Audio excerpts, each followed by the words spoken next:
ایک بہت بڑا جرگہ ہم کہہ سکتے ہیں، ایک نیشنل اسمبلی کہہ سکتے ہیں، وہ منعقد ہوتی ہے، اور اس میں بہت سے اکثریت قبائل کی جو ہے وہ تموجن، نوجوان تموجن کو اپنا خان مان لیتی ہے اور ان کو چنگیز خان کا خطاب دیا جاتا ہے۔ اب یہ جو اسمبلی ہوئی وہاں پر، اس اسمبلی میں جو برلاس قبیلے کے سربراہ ہیں وہ بھی موجود ہیں۔ کرچار نویان وہ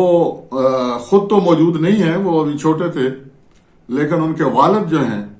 وہ اس اسمبلی میں چنگیز خان کے حق میں بولنے والے،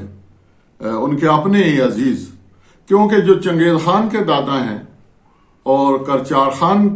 نویان کے دادا ہیں، وہ دونوں جو ہیں آپس میں،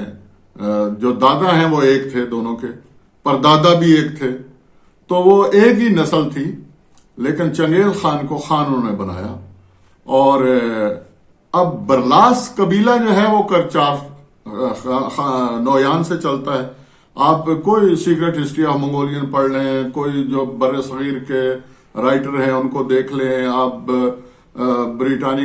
برٹش لائبریری میں جا کر دیکھ لیں، پاکستان کی انگریزی ورژنز میں دیکھ لیں، بورجن کی ہسٹری پڑھ لیں، خانیٹس کی ہسٹری پڑھ لیں، جہاں بھی پڑھیں گے تو آپ کو پتہ چلے گا کہ جو برلاس قبیلہ ہے اس کے سربراہ کرچار نویان تھے، اور کرچار جو ہیں ان کے والد جو ہیں وہ اس اسمبلی میں موجود تھے، اس کرولٹائی میں موجود تھے جس میں چنگیز خان کو اپنا خان تسلیم کیا گیا۔ تو اس لیے چاہے وہ برلاس قبیلہ ہو،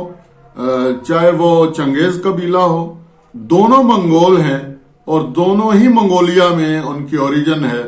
اور دونوں نے جو ہے وہ مل کر حکومت بھی کی ہے، فوج بھی سنبھالی ہے۔ اور آپ دیکھیں کہ 1206 میں چنگیز خان جو ہیں وہ برسر اقتدار آتے ہیں، 2 صدیوں تک ان کی حکومت ہے، آدھی دنیا پر ان کی حکمرانی ہوتی ہے۔ اب جب وہ موت قریب آتی ہے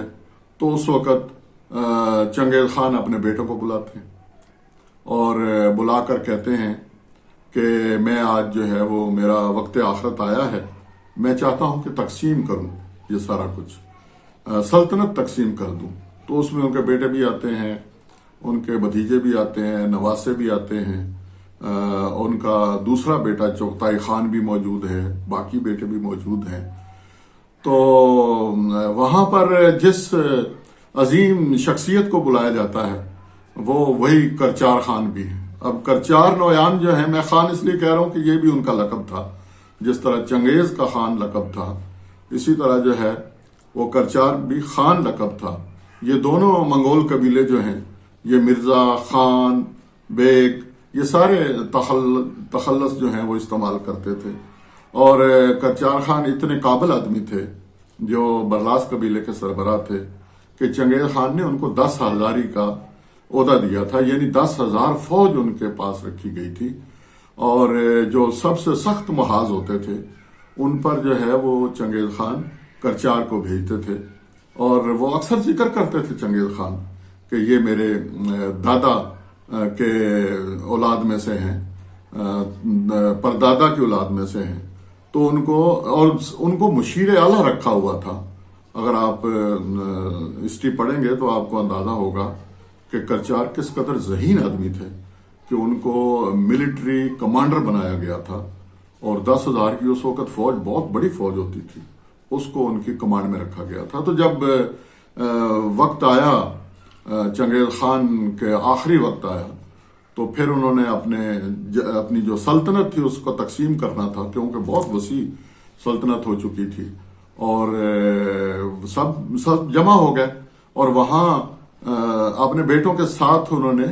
کرچار خان کو بھی بلایا، اور جو چغتائی خان تھے ان کو سلطنت عطا کی چنگیز خان نے، جو ماورا نہار ہے، دریا آمو کے اس پار جو ہم جسے کہتے ہیں، جس میں ازبکستان، تاجکستان، یہ سارے علاقے ہیں جو روس کی دسترس میں بعد میں آ گئے، جو ابھی آزاد ہوئے، پاکستان کی مدد کے ساتھ آزاد ہوئے، اگرچہ اس میں امریکہ کا اپنا انٹرسٹ تھا، لیکن بہرحال یہ پاکستان کو اعزاز ہے کہ پاکستان نے وہ علاقے جو ہیں، وہ ملک جو ہیں وہ آزاد ریاستیں جو ہیں، ان میں بہت سی ریاستیں وہ تھیں جو چغتائی خان جو ہیں ان کو عطا ہوئی۔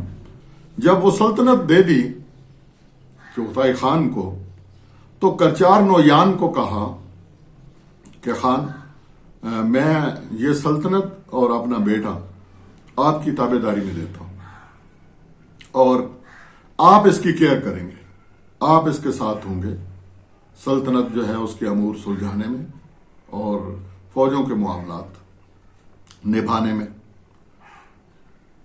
اور ساتھ یہ کیا کہ چونکہ آپ دد پوترا جسے کہتے ہیں، آپ دادے اور پردادے کی اولاد میں سے ہیں، اس لیے میں چاہتا ہوں کہ وہ جو داداؤں کا رشتہ تھا وہ اب رشتہ ایک دفعہ پھر آگے چل پڑے، لہذا اپنی پوتی چغتائی خان کی بیٹی کو کرچار خان، نوجوان کرچار خان کے رشتے میں دیا، اور اس طرح کہا کہ اب دوبارہ ہم رشتوں میں بندھ گئے۔ تو جب سلطنت کے امور سلجھانے کی باری آئی تو چغتائی خان جو تھے وہ جو چنگیز خان کا یاسا قانون تھا اس کے مطابق وہ شہر میں نہیں آتے تھے، اور وہ سرحد پہ اپنی فوجیں لے کر بیٹھے رہتے تھے۔ انہوں نے امور سلطنت جو ہیں وہ کرچار خان کے حوالے کر دی۔ تو برلاس قبیلہ جو ہے عملاً وہ حکمران ہو گیا ماورا نہار کے علاقوں میں۔ اب چونکہ وہ شہر میں رہتے تھے، ان شہروں میں رہتے تھے، اور یہ شہر جو ہے وہ ترک تہذیب سے آشنا تھے، اسلام یہاں پر پھیلا ہوا تھا، اس لیے حکمرانی کی خاطر وہاں پر برلاس قبیلے کو ترکی زبان سیکھنا پڑی، ترکی لباس پہننا پڑا، اور بہت سے لوگوں نے، منگولوں نے، جو برلاس منگول تھے اور جو چنگیز منگول تھے، انہوں نے اسلام کو قبول کر لیا۔